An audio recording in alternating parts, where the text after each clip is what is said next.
Hi, everyone. This is Rico Figliolini, host of Peachtree Corners Life. Appreciate you guys being with us. We have a couple of special guests today from Great Atlanta Christian. We have Dr. Paul Cable, high school principal at GACS, and and Stephen Carter, who's the lead in business innovation program at GAC. So, guys, thank you for being here. Thanks for having us. Yeah, Sure. pumped to be here. Yeah. No, this will be a great conversation. We have a lot we're going to hit on in our small time together, but I think it'll be a great program packed with a lot of information. But before we get into that, let me just say thank you to our sponsors. So, EV Remodeling Inc. is our first sponsor. Been with us since the beginning. We appreciate them. They support our family of podcasts, the magazines, the things that we do online, and all that. They're a remodeling company from design to build. You're looking to get your kitchen done, your bath, your anything, your whole house remodeled. They're the people to do it. Eli's the owner. Him and his family live here in Peachtree Corners. It's actually based in Peachtree Corners. They've done over 260 model jobs and stuff. Never disappoint, and they're high-end modeling company. So check them out, evremodelinginc.com, and I'm sure you won't be disappointed. Check out the gallery. As well, Vox Populi. Him and Andrew and his family own this company, which also is based in Peachtree Corners. They also live in Peachtree Corners. Great people supporting what we do, our journalism, our podcasts. You have a brand, a logo that you need on anything, apparel, coffee cup, baseball bats. You need it on a truck wrap or you need it on a three-story building. They've just did that recently with the Corner Gathering, a church on here in Peachtree Corners, where they created a mural, and applied it to this three-story building. Just a great, beautiful job. You should check them out. So, voxpopuli.com, great people. Go to that and let them know that we sent you. So let's start, I guess, guys. Let's start maybe with, what was the calling moment? What brought you to education? And let's start with Paul, if you would. Yeah, thank you. It's great to be here, Rico. Thanks for including us. As a proud Peachtree Corners resident, it's great to be on the podcast and hear some of the neighbors, getting a shout out too. Yeah. So that's awesome. No, but so my story really is I don't know if there is an average story of getting into getting into education, but it was kind of in my DNA. My parents were both educators, growing up. And I steadfastly said, "Well, I'm not going to be mom and dad." And I thought, went to school actually in college for ministry. Felt a call toward ministry in college, and even as I went to graduate school at seminary. During seminary, though,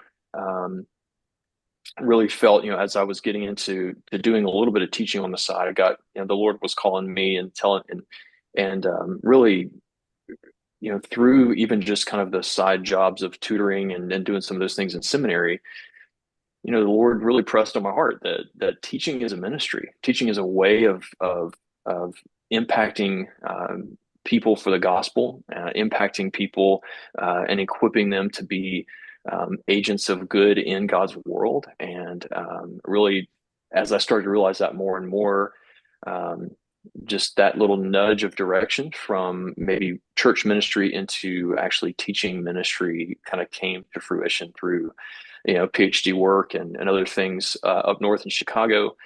And then, an opportunity opened up at Greater Atlanta Christian to begin teaching Latin, which was, an area of research for me, Latin and a little bit of Greek. And so, got into the pipeline there at GAC and visited and was blown away by what was happening on the campus. Just the competency of the teachers, the passion that they had for their subjects. I was with my people, like the people that were willing to kind of dork out Yeah. about their subject and really get after it with students, Yeah. and also people that saw teaching as a ministry. And so those two things really brought me in and have been at GAC now for almost 10 years and moved into administration to help equip teachers to do what they do as best as they possibly can. And man, it's been such a blessing to be there. Well, thanks for sharing that. Stephen, let's get to you. Tell us what Absolutely, brought you to, absolutely. yeah, down this path. Yeah, thanks, Rico. So I got into education probably from that idealistic perspective of, man, I'm gonna change the world. I'm gonna go out and change the world by being a teacher. That was the whole kind of mantra. And like Paul, I had a mother who was in education. It's like it just made sense. Well, pretty early on, I mean, I've been in education now 21 years. Pretty early on, I realized it may not be as idealistic as I had thought, but I discovered early on that I loved students. I just love working with students. People, especially high school age, people will be like, "Man, aren't you scared of high schoolers?" Listen, they're awesome. I love working with high schoolers and in all different ages of that. So then what I discovered through that passion was, look, the best way to impact and change the world is to impact these students who are going to go out and change the world. And real quick, the definition of impact that I love, Rico, Yeah. is impact comes when you refuse to stay in the same place, but you commit to the same path. And that's why I'm in education. Wow. Wow. You two are, yeah, I can't imagine. I've seen too many teachers get into things and get burnt out, but you all don't seem burnt out. You seem like gung going. Going strong, Oh man, yeah, going man. strong. Yes. It's And not exciting afraid of work. yeah, well, right. And not afraid of high schoolers. That's a good thing. Middle school is a different story, I think. That kids, it's like crazy. Um, okay. So I guess, great. Tell us a bit about Great Atlanta Christian School itself. What would people be surprised about on a visit to campus? And let's go with you, Stephen, first. Well, I'm relatively new to Greater Atlanta Christian, but what I'll tell you is I was drawn to the school because of its reputation. And not just in Atlanta, but a national reputation of the school. I was just wanted to learn more about it, wanted to understand more how this school was doing such incredible things, innovative things, things I had never seen before in education. They have their own online school platform. They were developing Yeah. this tool for AI as an AI tutor. They had greenhouse programming for elementary students. Mm. They chickens on the campus, all kinds of just awesome things. I had to learn more about it. And I got to tell you, Rico, since coming into the fold here at GAC, I've Mm. just been more and more impressed with the school. Yeah. I visited that greenhouse, that whole thing over there, that farm almost on campus. It's amazing. Dr. Cable, what about you? Yeah, no, if you just step on GAC's campus, you're going to actually see some beautiful buildings and amazing facilities. I mean, you walk in and you're going to walk around and see that. Um, I think what would surprise you though is really not visible right as you step on campus. It's just how committed our faculty and staff are to really personalizing each family's experience at GAC. Hmm. There's a lot of times you'll see, hey, you're going to step onto our campus, you're going to do things our way, you're going to fit into our kind of our box. But what I love about GAC is the opportunity for not only teachers to kind of teach in a creative and innovative way, like Stephen's getting to do here, but also for families and students to live into their passions in a way that's personalized to them. So a lot of the reasons behind, hey, why do you start an online school? Why do you lean into AI? Why do you offer 30 AP courses on campus and all these programs? Those are all great, but the point of that is to allow each student to live deeply into their purpose and personalize their experience at our school so that, the way that God's created them, they can move in and participate, in his mission in the world uniquely. And so when you step on campus, what you're going to see is a ton of activity, but underneath the surface is really a set of people who are committed to personalizing students' education in a way that I think is unique. Part of that personalization, I got to believe, is based on innovation too, right?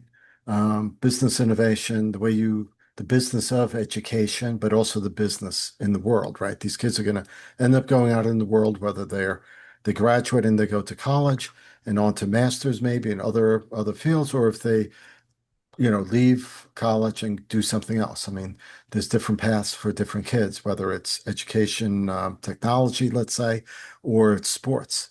I mean, you all lead Mm. I just saw something about the basketball team going to state finals or something. Um, so there's a lot of things going on at Greater Atlanta.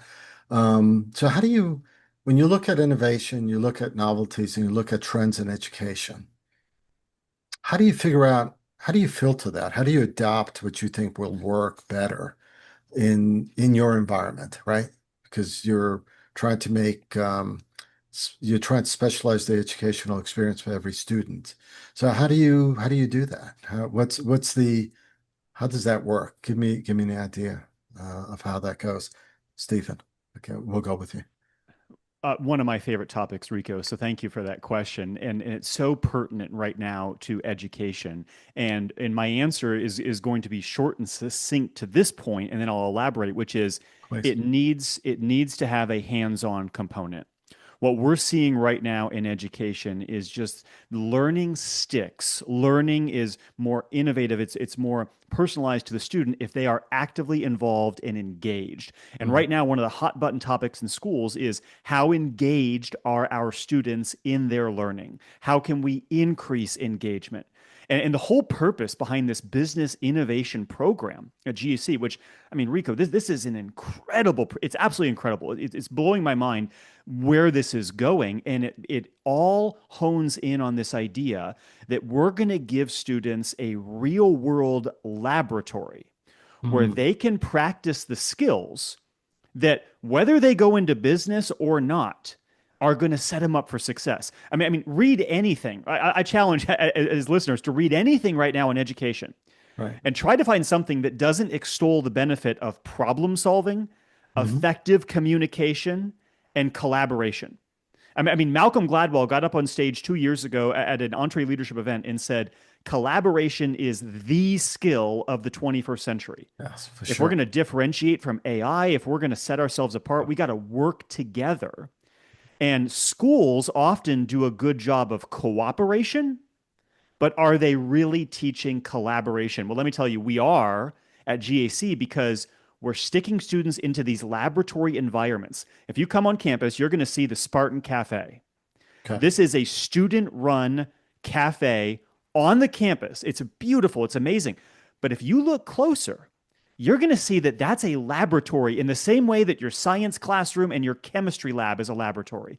It's Mhm. a laboratory where these students are taking orders, they're doing inventory, they're making a profit and loss statement, but what they're really doing is learning the skills that will set them up for the rest of their life. It's interesting. I like that. That's team building. That's like everyone working and getting experience through the process. Yeah, because I don't think the biggest problem with Gen Zers even, right, is that they expect too much maybe. And and I don't know if it's, now hopefully that's being changed, right? But right now the work environments where the Gen Zs come into a workplace and they want to be paid a lot, but they don't want to do the commitment maybe. Mm. Who knows? It's just so getting that experience is good, I think. So what do you want to add to that, Paul? No, yeah, I was just, it reminded me of, I walked into the Tidwell Commons, which is where the Spartan Cafe kind of Mhm. lives, and it's also a space where students who are taking online classes and therefore they have some flexible time in their day because they're taking some online classes with us. Okay. They're kind of just around, it's like, think about the lower level maybe of a university library. And I walked in there, and I saw some students who had come on campus with us to kind of learn. I think some students were middle school students who kind of learn about what high school might be like at GAC. And I walked past one of our kind of our boardroom. We have like a boardroom next to the Spartan Cafe to allow students to kind of do pitches and pitching That's new cool. businesses, new ideas. Yeah. And all those students were in there, those visiting students, listening to I guess was our CFO, right, Stephen? Yes, our Um, student the CFO of the our business. student Oh, wow. CFO of Yeah. the Spartan Cafe, running them through our profit and loss statements and getting those students excited Right. about what they could do, and that was it right there. That was it in kind of in a nutshell of what we're trying to do is equip students. There was to really live into their passions and show what they can do. What is the ceiling for a student, right? Like what is there was a great article a few years back. Where did all the geniuses go? Mm. And the kind of the premise of the article was that geniuses were created in these environments where they were allowed to go as far as they possibly could through a kind of intense one-on-one personalization. Think of Isaac Newton, for example, right? Or geniuses like this. What happens when you allow a student the personalization and the space to run out their potential rather than kind of artificially capping them in a certain kind of rigid progression. You allow them space to kind of expand. You have a CFO that's able to stand up in front of folks. And this was not really that prepared. They were just there, and he said, "Hey, can I walk you through this?" And he's able to, that's what you get to have when you allow students to see how far could I really go if I had the freedom to go as far as I can. That's what I'm so excited about the next steps in education with AI, or what the technology allows us to do in terms of breaking out of that kind of, industrial type mindset of education. Yeah. No, perfect. I mean, I grew up at a public school system in New York, so very regimented, everything standardized and stuff. And my kids went through the IB program at Norcross and then through Paul Duke. So, um, and I know a lot of kids at your school, at Greater Atlanta Christian also, and parents. There's just so much, if you allow that freedom, there's so much they can accomplish. And at a young age, you'd be surprised. I mean, some people just don't think about it, but I can see these young kids, 13, 14, 16, they're just smart. They just want to be let loose. They want to be able to do what they can. And we shouldn't stifle that because they see things that we don't see. That's for Absolutely. sure. Um, so when you're going through this and you're doing there's textbooks on these things, right? Um, schools have moved towards a little bit more hardware, software. Um, Leadership comes in many different ways, right? Could be instilled because of some of that stuff. But how do we instill? You can't instill through textbooks or even through iPads, right? Curiosity. You can't, feed on humility or discipline. So, what outcomes do you feel are important to these students? What outcomes do you want them to leave with? Courage, curiosity, humility? What type of student culture should you be instilling here? Let me hear that. Because that's just by itself. I mean, is there rigor? Is there a balance between that and well-being? How do you get a kid to study all the hours to pass to get straight A's and still do sports and still do work and stuff? There has to be a balance. So help me out there. Yeah, absolutely. And we what you're asking me gets to the heart of why we do academics. Like why do we study? It gets to the heart of it. Um, and I always say this, and I think this is really important to think about. Maybe you were in school and you probably took a class and you're like, why do I need to know this? Like, when Oh am I yeah, going to for use sure. that? Like, what? Everybody's Mhm. done that, right? Yeah. Um, but the task of an educator is not only to just transfer information. That's actually kind of a small percentage of the task, of an educator is transferring information. Um, we're inspiring curiosity. We're inspiring, problem solving capability. Mhm. Those kinds of outcomes. We're inspiring, though, the equipment for those outcomes, right? Which involves deep knowledge of the complexity of the world, deep appreciation for the beauty of the world and how to create that beauty ourselves, and then a deep understanding of the problems in the world, the brokenness that lives in the world, and even that lives in us.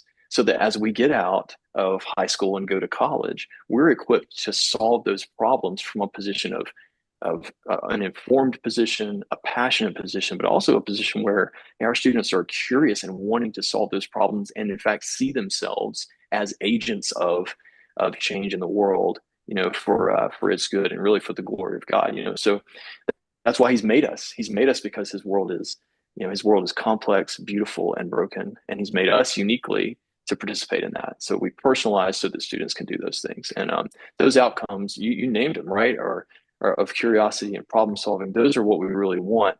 Prestigious college admissions are important and Mhm. really helpful, but we say that the outcome of our efforts at GAC walks across the stage and shakes our hand. It's that student, the formation of that student that's in that gown on the way off to be a problem solver in the world. I like the way you say that. I know you're jumping there, Stephen. You just want to jump right in. So give me your thoughts as well. I love what Paul said, and I just want to Yeah. layer in one piece of that because he said the word agent, which is Mm, such a great word here because where I would say our outcome lies in really not just in business innovation, but for all of our students. This won't be a program for every student, although there are a lot of students that want to take it, yeah. is this idea of agency. And I'm going to lean on Mm. on the recent work of Jenny Anderson and Rebecca Winthrop, who just published a book on this topic. Agency, as they're defining it, is can our students set meaningful goals? Can they marshal the resources to meet those goals? And can they ask for help when they need it? And I think we can make the case as we look at our students at GAC as they're graduating and going into the world, if they're equipped with agency, Hmm. it doesn't matter what line of work they go into, what ministry, what areas, they will be ready for whatever comes their way. So a lot of people right now are running scared in education. How do we prepare the kids if we don't even know what the future looks like? Yeah. Well, let's give them agency. Out of agency comes that curiosity, comes that drive. The discipline is formed through the consistency. That's how we prepare them for an uncertain future. Yeah. Total. Absolutely. Just to add to that, Stephen, we've Jennifer Wallace wrote a book uh, that really shook things up a little bit and introduced us to the idea of mattering, um, and students. Maybe the missing piece for our students today and maybe our teenagers in a world and kind of in the world where they're living that's a large part of it happens online or on their phones, and those things are good as tools, right? But what it's created is maybe a dearth of their sense of mattering in the world.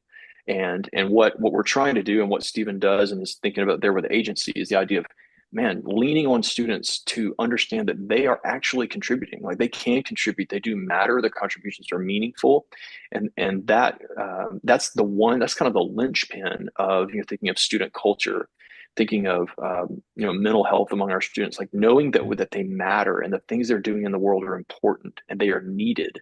Um, is the whole ball of wax, and that's why we were trying to equip them through programs like this, to exercise that. Say, hey, yeah, you matter. We're going to give you a cafe to run. We're going to give you the budget here and let you run with it because hey, you can be up to the task and you matter. You're important in this process. I think that's great. I think lots of high school kids don't have that. They get out of school and then all of a sudden they're not, the world sort of crushes them a bit, right? Um, so strengthening that foundation, I think, works really well, and being able to give them the ability to prove themselves before they leave school.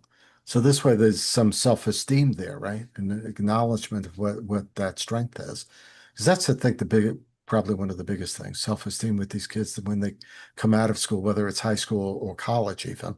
Because sometimes I think even, they go straight into college and got 4 years and they're finally out, and it's almost like you're at that cliff.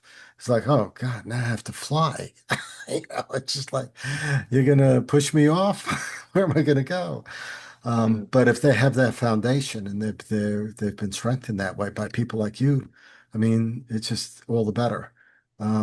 Technology, that's a big thing, right? Um, that can be debilitating and that can be strengthening.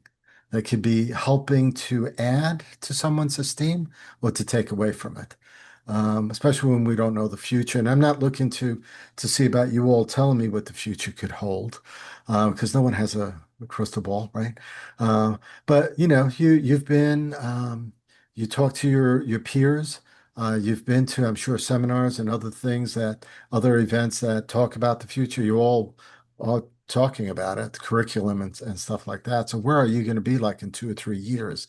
How are you teaching these kids now?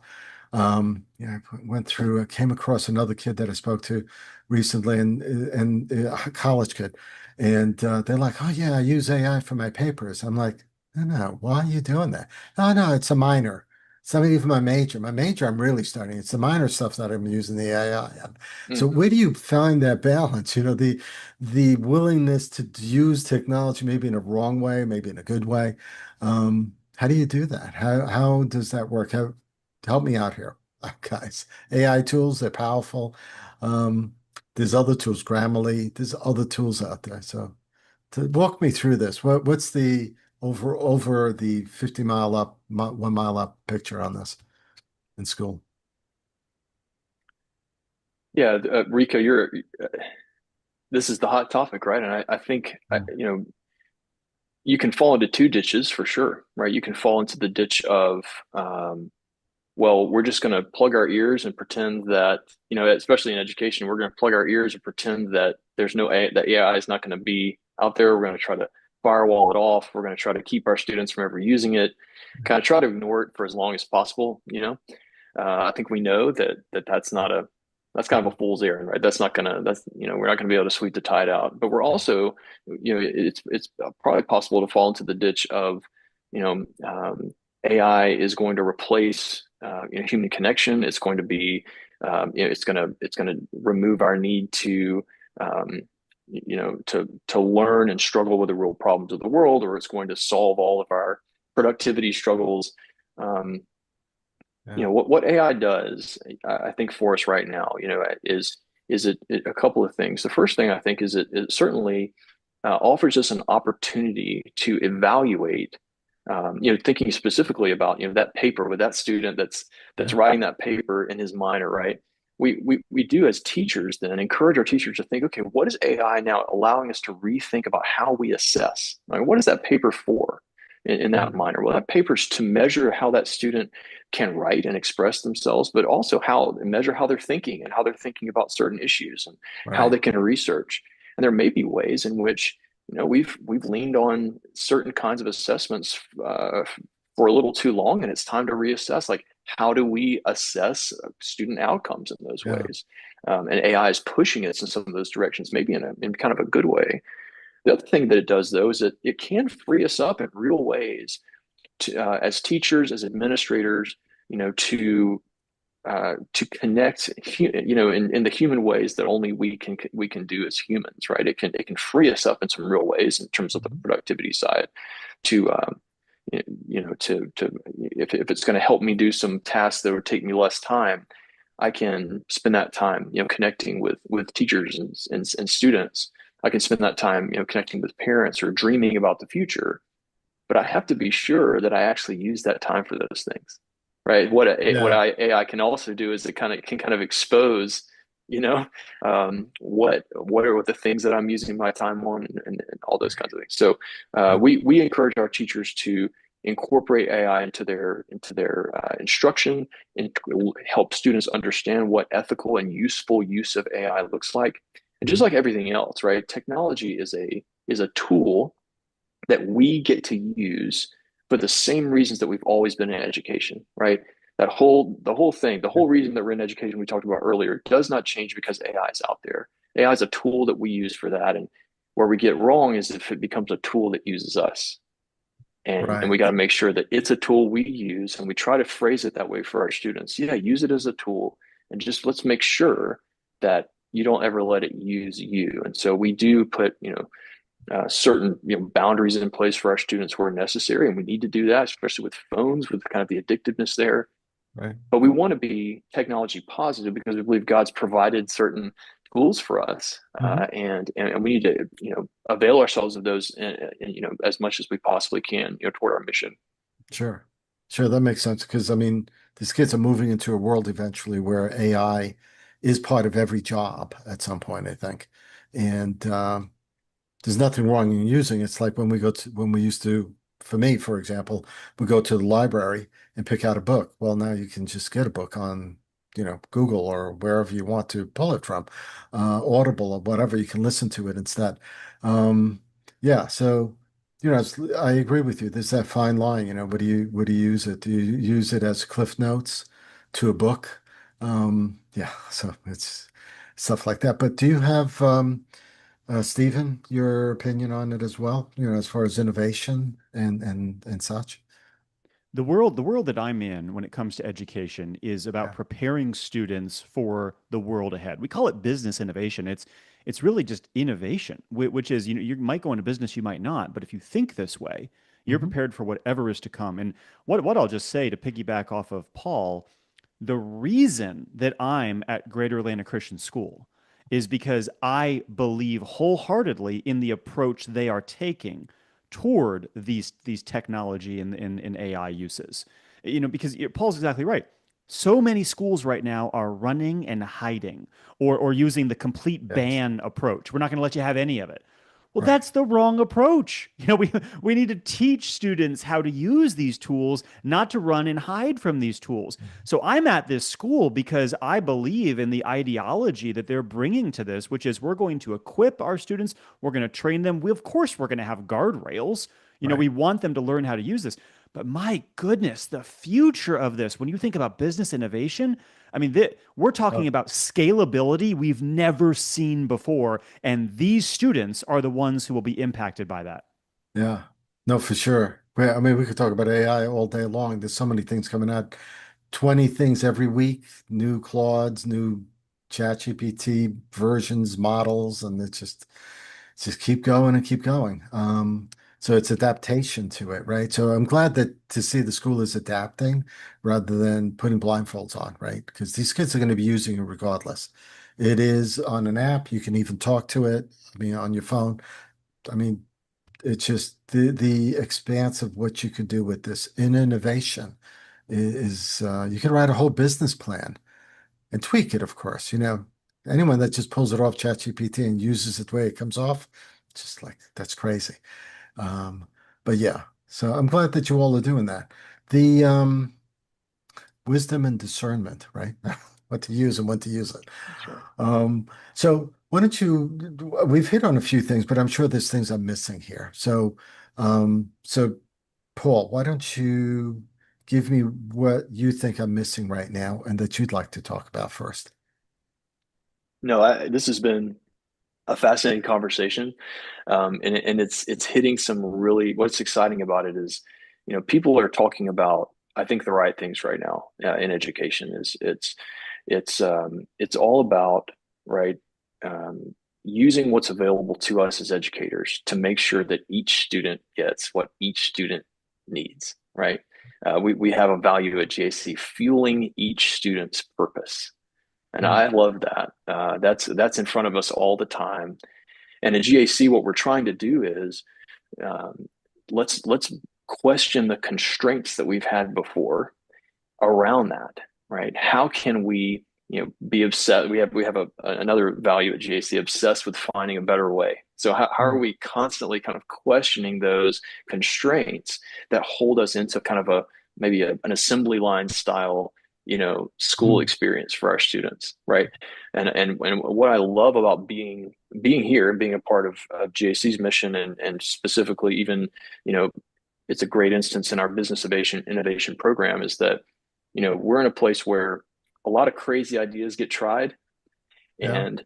and that's a good place to be. Not all of them are always 100% successful, but if you're not trying and failing to solve big problems, you're not in the game. And that's what I love about being, part of what GAC is doing.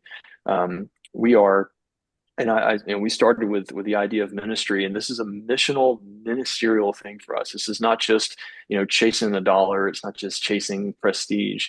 This is about, participating in God's mission in the world and equipping each student to be able to do that. And so, you know, um, I love the fact that we have, as many APs as any high school in the state of Georgia. We have, as many GHSA sports as any high school in the state of Georgia. We have award-winning, arts, and we have our one act play going to Yeah. nationals here Yep. in just a week or two, Saw that. and we have all of those things, not just to do all the things, right? Mhm. Not just for more, but for each student, or for this student, to make sure that that student's purpose is fueled. And so, but that's an exciting mission to wake up for, and then wake up and go to in the morning with my three kids. We're just a short drive from our our home over here in Peachtree Corners near the Forum, and we just hop over, and there's my three kids get to come with me in the mornings to school, and that's a huge blessing. And really that's our vision at GAC, is that the whole family would be able to be there. That's why there's a place for families to work on campus at the Ignite Center. Right. That's why there are places for our hybrid students who are taking some classes in person, some classes online, to kind of congregate in the Tidwell Commons, and have connection and collaboration in an organic way. That's kind of the way that we envision our campus as a hub for our whole family, for the whole family that's a part. So it's an exciting time to be in education, and particularly an exciting time to be at GAC. Cool. Three kids. What's the age range? So I've got 16, 14, and 12. Oh, wow. Okay. So Yeah, they'll be with dad good portion of the next 8 years at least, right? that's right. That's right. Well, 6 years. Yeah. We got those middle schoolers too, and they're awesome too, man. Yeah. They can get after it when you allow them the freedom to do it. Yeah. I'm sure. Stephen, how about you? What have we missed or that you'd like to share that we haven't touched upon? Absolutely. What I would love to really hone in on is, having been in a traditional classroom in traditional education for much of my career, I became used over time. I became used to hearing that question, why are we learning this? Mm, Why are we learning this? Almost to the point where I was immune to it. I even remember, as I was training in education, one of the sample lessons was, how do you respond to a student who says, why are we learning this? And as mm, a teacher, you're supposed to like flip the question on its head. Why do you think we're learning this? Well, here's the thing, Rico. It kind of hit me all of a sudden. When you're outside of a traditional classroom environment and you're doing something innovative and different and new that is directly connected to the real world, like we're doing in the Spartan Café, like we're doing in business innovation. And when you come on the campus of GAC, I mean, you're going to see a new business pop up next year. You're going to see students starting this. You're going to see mentorship happening with our students. Here's what hit me. I no longer get the question from students, why are we learning this? right. Right. They intuitively know Yeah. why. Yeah. That makes sense. They're working it and they're experiencing it. Sure, for sure. I would love to see, sounds almost like to me that you need a VC come on campus. This way they can pitch this venture capitalist group their business ideas to give them the experience of being able to do that and trying to sell their idea, if you will. Um, yeah. If you so you all have everything almost figured out, it sounds like. But I'm sure there's probably some distinctive points or some things that you'd want to add to the school. Is there anything new coming up over the next year or two that you all see that GAC is working on? Any expansion on campus? I just saw something actually, one expansion, but recently.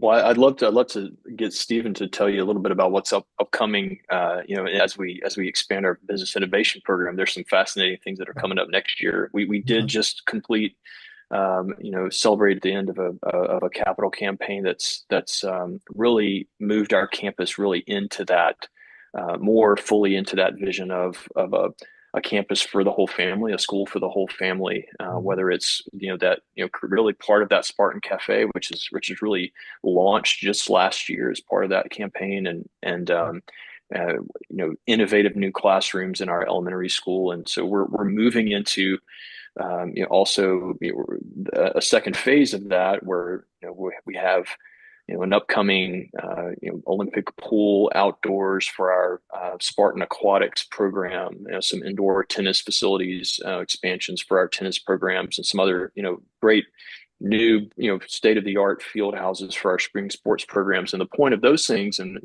we have a lot of students that are now choosing to be on campus in a non-traditional way, right? Maybe they're on campus for 5 courses, and the other 2 courses they can take through our Ethos online school, and then train in some of these new facilities, these, our Spartan Aquatics facilities, or our tennis academy, or some of our emerging academies that are going to allow them to go deeper. Maybe if God's calling them into, if they have special talent in an area, and they may need a little bit more flexibility than than the traditional school day will allow, we have the capacity to say, okay, you get to have that flexibility and come to campus in a little bit of a non-traditional schedule so that you can live fully into that and not necessarily fit into that one size fits all scheduling model. And we have that available in the arts as well, and even Mhm. for students who are heading off campus for internships. And those opportunities are so important. And that's kind of why you do technology, is to open up those kinds of opportunities in a Yeah, new way to serve students. And it's so exciting to see that coming on for sure. It's campus. almost like a college campus that way, right? They can Right. pretty much set their own schedule to some degree with that. You even have Ignite Center, I think it's called, Right. which is a co-working space for parents, community space, essentially for parents to use instead of going back home or back to work. If they need to stay for an hour or two, they can go use this co-working space as well. So, That's right. right. So I see a bit of that going on. Um, well, I think we've pretty much come to our time together, guys. This has been exciting, though. So, if you want to leave one last word with everyone, what would that be, or a story you might want to share with a student anonymously, of course, or some experience you've had that you think would be great to share? Go ahead and do that. I'll just jump in to say that, John Maxwell's famous book about leadership, 21 Irrefutable Laws of Leadership, the first law is law of the lid. And the lid of the organization will ultimately set the capacity at which that organization can innovate and grow. Mhm. Here's what I'm going to say about both GAC and then the business innovation program inside of it is we are intentionally removing the lid. We are taking away that ceiling. So students come in, we don't want them to see, oh, here's this amazing Spartan Cafe. That's all this program is. We want them to come in and say, what's possible? To which we're going to say, as big as you can dream. We want students asking, what if? And then we want them to follow it up with, why not? And then go do it. That's what's coming ahead for the GAC Business Innovation Program. You're not going to be If I can just franchising the Spartan Cafe, are you? never know. You never know. I will share just a quick story before we close, and I appreciate being able to talk. This has been awesome. We have a student, and she was you have students who are like this, right? Who maybe will jump around and try some different things, and maybe they haven't quite found like their thing yet, Right. and that can be challenging. You're a teenager, and you're just kind of coming into your own, and you're looking around for, hey, what is going to be my thing? And she was shy, and she was very, it was at times difficult to kind of to talk to maybe adults, and it was a challenge, and a lot of us feel that with public speaking and all this. But this student got into the business innovation program, and I remember even not within 2 weeks of launching, she was heavily involved in our Spartan Cafe and with Stephen in the business innovation program. And I walked into the Commons, to the Tidwell Commons, and noticed that she was behind the counter serving students and just beaming. I'd never seen. I almost didn't recognize her. She was just beaming and chatting them up. She's making change. She's handling the line. She's just engaging and joyful in a way that I'd never seen before. At that moment when I walked in and saw that happening, you're like, all right, that's why you build a building. That's why you run a program. That's why you bring in, what we have to bring in to make all of this stuff happen. Is because of that moment right there where a student finds their thing, they find their confidence. And that was life changing for that student.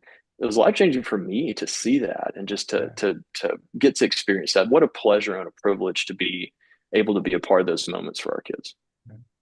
Yeah, I can see that. That's cool to be able to see that, the light in their eyes like that. Unbelievable. You guys have been really good. Been really great speaking to you about this stuff. Dr. Paul Cable, high school principal, Stephen Carter, leader of the Business Innovation Program. Appreciate you guys being with me. Hang in there for a second while I sign off. And if you want to find out a little bit more about Great Atlanta Christian School, obviously you could Google it. They're in the city of Norcross. What's the website address? Let's give that. GAC.org. .org, real simple. So check them out. Follow them on social media. Your kids may they take it from infant to 12K, right? So I think That's it's right. Pre-K pre-K. through 12th grade. So you can be there for 15 years. There you go. Over 1,800 students they're serving. A private Christian school here in Norcross serving all of the metro area. So check them out. I want to say thank you to our sponsors again, evremodelinginc.com, and to Vox Populi for being supporters of ours. And also check out our latest new magazine, The Creek, if you're in Johns Creek. It's a new Johns Creek magazine. You can check out our website for thejohnscreekmagazine.com or go to livinginpeachtreecorners.com for our other magazines as well. Thank you all for being here. And thank you guys, Stephen, Paul. I appreciate your time. Thanks, Rico. Sure. Thank you very much.